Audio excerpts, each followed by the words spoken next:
Hi friends, info tips and ട്രിക്സിൻ്റെ മറ്റൊരു വീഡിയോയിലേക്ക് എല്ലാവർക്കും സ്വാഗതം. ഞാനിന്നിവിടെ വന്നിട്ടുള്ളത് ഈസിയായി തയ്യാറാക്കിയെടുക്കുന്ന ഒരു ചെമ്മീൻ ബിരിയാണിയുടെ റെസിപ്പിയുമായിട്ടാണ്. അപ്പോൾ നമുക്ക് ആദ്യം തന്നെ ചെമ്മീനിലേക്കുള്ള മസാല തയ്യാറാക്കാം. അതിനു വേണ്ടിയിട്ടുള്ള ഇൻഗ്രീഡിയൻസ്: 1.5 ടേബിൾ സ്പൂൺ മുളക് പൊടി, 1/2 ടേബിൾ സ്പൂൺ മല്ലിപ്പൊടി, 1/2 ടേബിൾ സ്പൂൺ മഞ്ഞൾപ്പൊടി, ആവശ്യത്തിന് ഉപ്പും. ഇനി നമുക്ക് നന്നായി കഴുകി വൃത്തിയാക്കി വെച്ചിരിക്കുന്ന ചെമ്മീനിലേക്ക് ഈ മസാല പുരട്ടിക്കൊടുക്കാം. അതിനുശേഷം ഒരു അരമണിക്കൂർ നേരത്തേക്ക് ഇത് നമുക്കൊന്ന് അടച്ചു വെക്കണം. അപ്പം നമ്മുടെ ചെമ്മീനിലേക്ക് മസാലയെല്ലാം നന്നായി പിടിച്ചിട്ടുണ്ട്. ഇനി നമുക്കിതൊന്ന് ഫ്രൈ ചെയ്തെടുക്കാം. ഞാനിപ്പോൾ വീഡിയോയിൽ ചെമ്മീൻ ഫ്രൈ ചെയ്തെടുക്കുന്നതൊന്നും കാണിച്ചിട്ടില്ല. ഇപ്പം നമ്മുടെ ചെമ്മീൻ ഫ്രൈ ആയി എടുത്തിട്ടുണ്ട്. ഇനി നമുക്ക് അതേ എണ്ണയിൽ തന്നെ സബോളയും വഴറ്റിയെടുക്കാം. ഞാനിവിടെ 4 വലിയ സബോളയാണ് എടുത്തിട്ടുള്ളത്. ഇത് നമുക്ക് നന്നായി വഴറ്റിയെടുക്കണം. ആവശ്യത്തിന് ഉപ്പ് ആഡ് ചെയ്ത് കൊടുക്കാം.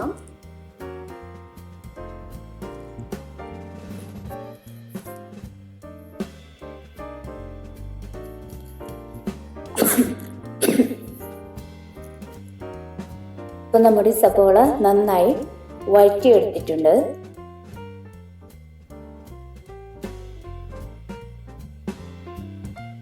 ഇനി അതിലേക്ക് നമുക്ക് 1/2 ടേബിൾ സ്പൂൺ ഗരം മസാല പൊടി ആഡ് ചെയ്ത് കൊടുക്കാം.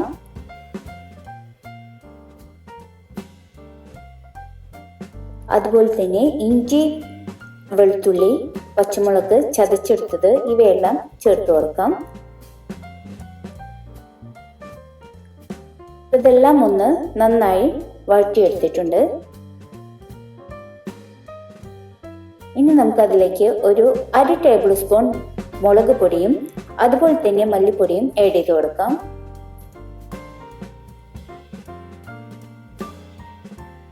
ഇനി നമുക്കതിലേക്ക് ഒരു വലിയ തക്കാളി ചേർത്ത് കൊടുക്കാം. ഇനി ഞാനിവിടെ എടുത്തിട്ടുള്ളത് ഒരു 10-12 കാഷ്യൂനട്ട് എടുത്തിട്ടുണ്ട്.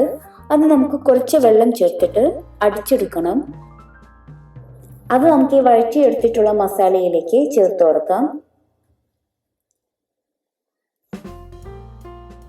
ഇങ്ങനെ നമ്മൾ ചെയ്തു കൊടുക്കുകയാണെങ്കിൽ നമ്മുടെ ബിരിയാണിക്ക് നല്ല ടേസ്റ്റ് ആയിരിക്കും.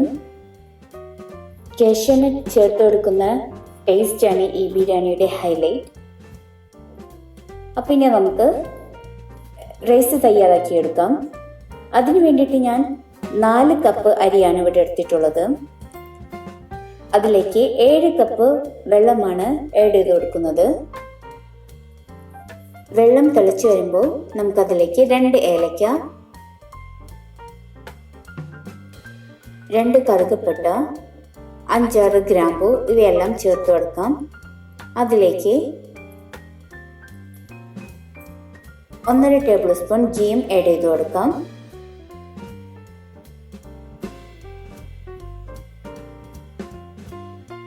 ഇനി നമുക്ക് റൈസ് വേവിച്ചെടുക്കണം.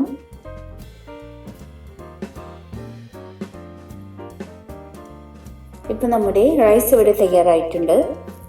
ഇനി ഇതിലേക്ക് അല്പം ഗരം മസാല പൊടിയും മല്ലിച്ചെപ്പും ചേർത്ത് കൊടുക്കാം.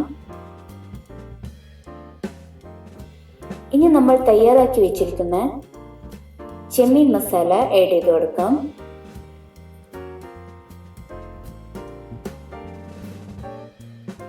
ഇനി നമുക്ക് ബാക്കിയുള്ള റൈസും കൂടി അതിൻ്റെ മുകളിൽ ഇട്ട് കൊടുക്കാം. കുറച്ച് മല്ലിച്ചപ്പും ഗരം മസാലയും ഇട്ട് കൊടുത്തിട്ടുണ്ട്. ഇപ്പം നമ്മുടെ ഈസിയായി ടേസ്റ്റിയായി ഉണ്ടാക്കാവുന്ന ചെമ്മീൻ ബിരിയാണി റെഡി ആയിട്ടുണ്ട്. അപ്പോൾ എല്ലാവരും ഒന്ന് ട്രൈ ചെയ്ത് നോക്കണം. കാഷ്യൂനട്ട് ചേർത്തിട്ടുള്ളത് കൊണ്ട് നല്ല ടേസ്റ്റ് ആയിരിക്കും ഈ ബിരിയാണിക്ക്. അപ്പോൾ എല്ലാവരും ഒന്ന് ട്രൈ ചെയ്ത് നോക്കി കമൻറ്റുകൾ അറിയിക്കുക. അടുത്ത വീഡിയോയുമായി ഇൻഫോ ടിപ്സ് ആൻഡ് ട്രിക്സ് വരും വരെ ബൈ.